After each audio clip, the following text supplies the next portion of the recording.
இப்படி தொப்பை இருக்குன்னு வருத்தப்படாங்க சார். இது நகைச்சுவாக சொன்னால் கூட ஒரு அர்த்தம் இருக்குது. தொப்பை இருந்தால் சந்தோஷப்படுங்க. ஏன்னா குப்பரக்க விழுந்தீங்கன்னா மூக்கில் இடிக்காது, தரையில் 1/2 அடி கப்பு கிடக்கும்.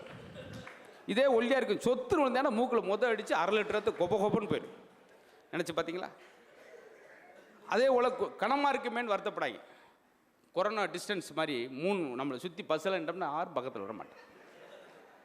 இன்னும் சொல்லப்போனால் மனைவி கருப்பாக இருக்கலேன்னு கண்கலங்காய். உங்களை தவிர யாரும் பார்க்க மாட்டான். நீங்கள் வெளியூர் வேலைக்கு போனீங்கன்னா நிம்மதியாக 4 மாதம் இருந்து வேலை பார்த்துட்டு வரலாம். அழகான பொண்ணை கல்யாணம் பண்ணி அங்கே நிம்மதியாக லட்சுமி கதை பூட்டியே வெளியே நாய்க்குட்டியே படுக்கும். எதுக்கு?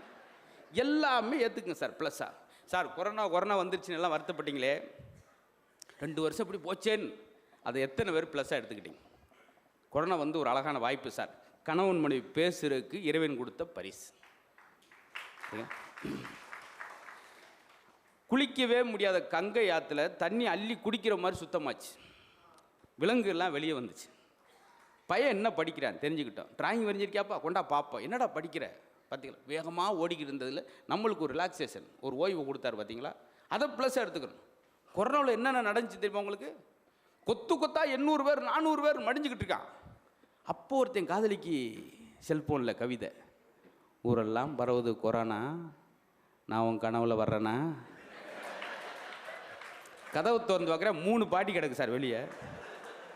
அவன் என்னென்னா வாழ்க்கையை ரசிக்க சார் சொல்கிறேன். வெறும் பணம்னு பணத்தை நோக்கி ஓடும்போது மகிழ்ச்சி நம்மகிட்ட விலை போகும் சார்.